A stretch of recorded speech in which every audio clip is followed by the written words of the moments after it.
அனைவருக்கும் ஒரு இனிய காலை வணக்கம்பா. இன்னைக்கு தைப்பூச திருநாள், நம்ம முருகனுக்கு உகந்த நாள். அதுவும் செவ்வாய்க்கிழமை நாள்லயே இந்த தைப்பூச திருநாள் வந்திருக்கு. சோ ரொம்ப ரொம்ப ரொம்ப ரொம்ப சிறப்பு வாய்ந்த இந்த நாள்ல நம்ம முருகன் கிட்ட என்ன வேண்டுதல் கேட்டாலும் அள்ளி கொடுப்பார். உண்மையாகவும் நேர்மையாகவும் மனசுல எந்த ஒரு கலங்கமும் இல்லாம நம்ம முருகரை மனசார பிரார்த்தனை பண்ணி நம்ம வேண்டுதல்களை கேட்கும் போது, வரத்தை கேட்கும் போது அள்ளி கொடுக்கக்கூடிய அந்த கந்த கடவுளை இன்னைக்கு அருமையா கும்பிட போறோம். அதுக்கு முதல்ல நான் எப்படி இந்த தைப்பூச திருநாள வருஷம் வருஷம் எப்படி கும்பிடுவேன், எப்படி அவரை கொண்டாட போறேன், எப்படி நான் நெய்வேலி எல்லாம் பண்ணுவேன், என்ன பண்ணுவேன்றத ஃபர்ஸ்ட் நான் சொல்லிடுறேன். நீங்களும் பிடிச்சிருந்தா அந்த மாதிரி பண்ணுங்க, இல்ல இந்த மாதிரி பண்ணாம இன்னொரு வகையிலையும் பண்ணலான்றதை நான் உங்களுக்கு தெளிவா சொல்றேன். வாங்க வீடியோக்குள்ள போலாம். இந்த நடுவுல கொடுத்துருக்கான இந்த விஷயம் நான் பேசுற எல்லாமே கடைசி வரைக்கும் கரெக்டா ஸ்கிப் பண்ணாம பாருங்க. நிறைய விஷயங்கள், நல்ல விஷயங்கள் சொல்லியிருக்கேன். மறக்காம மாம் அண்ட் டாட்டர் சேனல், அம்மாவோட சேனலை மறக்காம சப்ஸ்கிரைப் பண்ணுங்க, லைக் பண்ணுங்க, ஷேர் பண்ணுங்க. தப்பான விஷயங்கள் இருந்தா கமெண்ட்ல சொல்லுங்க, அதை திருத்திக்கிறேன். ஓகேங்களா? சரி வாங்க நம்ம வீடியோக்குள்ள போலாம். இன்னைக்கு தைப்பூச திருநாள்ல நான் எப்படி கொண்டாடுவேன்னா, காலையில வெள்ளனை எழுந்திரிச்சு தலையோட தண்ணியை ஊத்திக்கிட்டு ஃபர்ஸ்ட் முருகர்கிட்ட, முருகா நான் இன்னைக்கு உங்களுக்காக இந்த 48 நாள் 21 நாள் விரதம் தைப்பூசத்துக்கு முன்னாடி இருப்பாங்கல்ல, அந்த மாதிரி நான் இருக்க மாட்டேன். எனக்கு அது வழக்கமும் கிடையாது. நான் தைப்பூசத்தை அன்னைக்கு காலையில இருந்து நைட்டு சாயங்காலம் முருகனை பூஜிக்கிற வரைக்கும் நான் விரதம் இருப்பேன். இப்படிதான் நான் போன வருஷமும் இருந்தேன். இதுதான் உண்மை.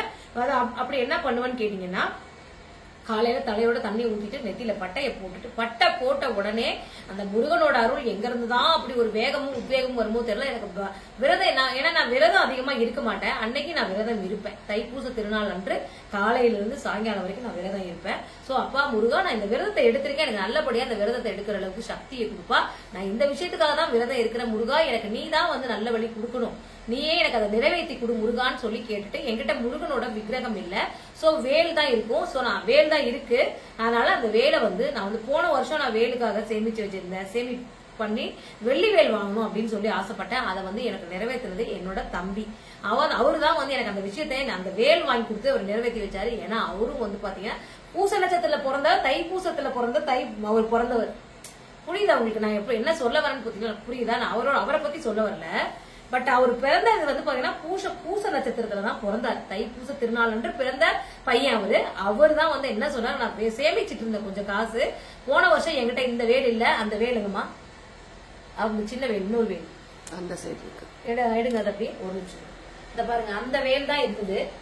அதுக்கப்புறம் அது அதை எடு, ஒரு நிமிஷம், நான் கையில எடுங்க, ஒரு நிமிஷம், அதே எடு. இந்த வேல், இந்த வெள்ளி வேல் எங்கிட்ட போன வருஷம் இந்த வேல் தான் இருந்தது. இந்த வேல் எங்க வாங்கினதுன்னு கேட்டீங்கன்னா, நம்ம சேலம்ல இல்ல உயரமான ஒரு முருகர், இந்த உலகத்திலே தானே, உலகத்திலே மிகப்பெரிய உயரமான நம்ம முத்துமலை முருகன் கோவிலுக்கு நான் தீயணைப்பு கருவி போட போயிருந்தேன்.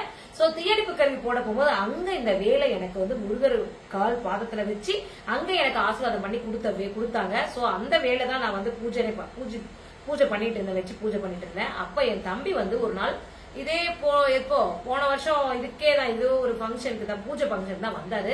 வரும்போதுதான் சொன்னாரு, இந்த மாதிரி ஆஷாட நவராத்திரி கடைசி நான் வந்தாரு. வந்துட்டு இந்த மாதிரி வேலுக்கு நான் வாங்கி தரேன், நீ ஏதாவது காசு எடுத்து வச்சிருக்கேன்னு கேட்டாரு. ஆமா, நான் வேலுக்கு நான் கொஞ்சம் காசு எடுத்து வச்சிருக்கேன், இந்த அதையும் போட்டு வாங்கி கொடு. நான் ஒரு 2500 என்னமோ கொடுத்தேன்.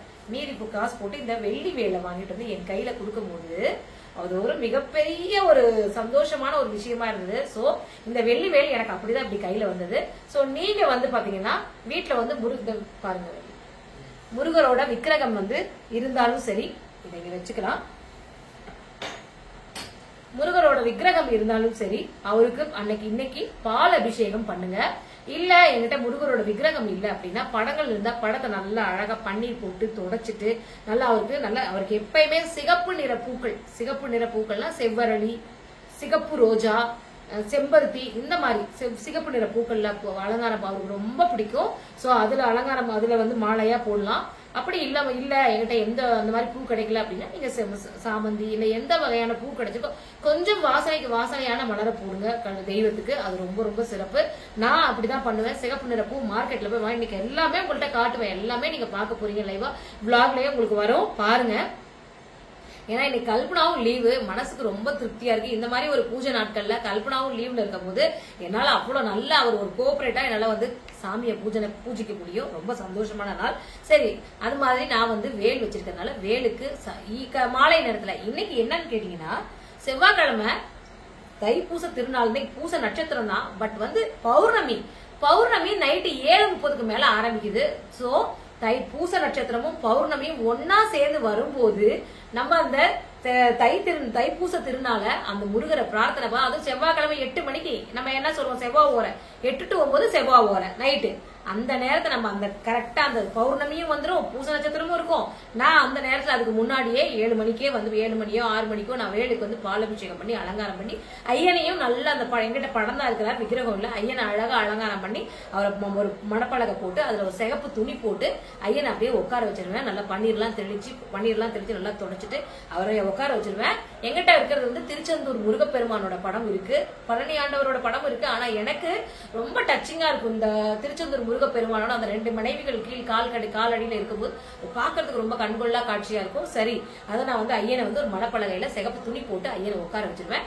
உட்கார வச்சுட்டு அவருக்கு பிரசாதமா நான் எப்பவுமே வந்து வீட்டு பக்கத்துல இருக்க வீட்டு பக்கத்துல இருக்க குழந்தைங்க, மகளிர், பெண்கள், அவங்க ஒரு 10 பேர் அந்த மாதிரி அழைச்சிட்டு வந்து நான் அன்னைக்கு நல்ல பிரசாதம் பண்ணி அவங்களுக்கு நல்ல வீட்டிலேயே சாப்பாடு கொடுக்கறனாலும் போடுவேன். இல்ல அவங்க என்ன சொல்லுவாங்க, நான் எடுத்து போயிடுறேமான்னு சொல்லுவாங்க. அதனால நல்லா பாக்குப்பட்ட தட்டுல பிரசாதம் நல்லா நிறக்க செஞ்சு அன்னைக்கு நான் வந்து என்னால முடிஞ்சதை நம்ம மத்தவங்களை வீட்டுல கூப்பிட்டு அவங்களுக்கும் நான் வந்து முருகர் காட்டுற தீப ஆராதனை அவங்களுக்கு பிரசாதமா கொடுத்துட்டு நைவேத்தியமா படைச்சதையும் நான் அவங்களுக்கு கொடுப்பேன். இப்படிதான் நான் வந்து பூஜிப்பேன். அவங்களுக்கு எல்லாம் கொடுத்ததுக்கு அப்புறம் தான் நான் வந்து சாப்பிடவே ஆரம்பிப்பேன். ஏன்னா இன்னைக்கு எனக்கு 2 பழக்கம் இருக்கு. இன்னைக்கும் அந்த வரலட்சுமி நோன்பு அன்னைக்குமே எனக்கு காலையில இருந்து சாயங்காலம் சாப்பிடாம இருந்தாலும் எனக்கு அந்த நேரத்துல பசி எடுக்காது. சோ இப்படிதான் நான் பூஜை பண்ணுவேன். இன்னைக்கு பிரசாதமா வந்து பாத்தீங்கன்னா நான் என்ன செய்ய போறேன்னா வந்து ஒரு தக்காளி சாதம் இல்ல பிரிஞ்சி, மதியானமா வந்து பௌர்ணமி பூச நட்சத்திரம் சேர்ந்து வந்தா வடை பாயசோட சாப்பாடு போட்டுலாம் நான் ஐடியா பண்ணியிருந்தேன். இன்னைக்கு அப்படி வராததுனால செவ்வாய் ஓரைக்கு 7:30 மணிக்கு மேல பௌர்ணமி வந்துருது, பூச நட்சத்திரமும் இருக்குது. சோ 2 சேர்ந்து வரும்போது அவ்வளவு சிறப்பு முருகரை கும்பிடுறது. அதனால நான் இன்னைக்கு 8 to 9 செவ்வாய் ஓரையிலேயே இன்னைக்கு நான் பூஜை பண்ண போறேன்.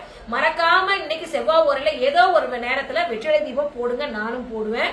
சோ அதே மாதிரி பிரசாதமா நான் இன்னைக்கு ஒரு ஒயிட் குஸ்கா, குருமா, சக்கரை பொங்கல், இல்லைன்னா இது ரவா கேசரி இது செஞ்சு நான் வீட்டு பக்கத்துல அக்கம் பக்கத்துல இருக்க எல்லாத்தையும் நான் அழைச்சிருக்கேன். சாயங்காலம் உங்களுக்கு அது ஒரு பெரிய விளாகாக வரும், பாருங்க. பாத்துட்டு நீங்களும் அது மாதிரி பண்ணுங்க. சில பேர் என்ன இந்த மாதிரி உங்களுக்கு பண்றதுன்னா ஓகேவான்னு பாத்துக்கோங்க. நான் இன்னைக்கு எதுவுமே காலையில இருந்து நைட்டு வரைக்கும் எதுவும் சாப்பிட மாட்டேன். இப்படிதான் நான் பூஜிப்பேன். அதுவும் இல்ல என்னால இப்படி எல்லாம் பண்ணிக்க முடியாது, ஒரு நாள் மட்டும் இந்த ஒரு நாள் விரதம் என்னால இருக்க முடியாது, இல்லைனாலும் பரவாயில்ல.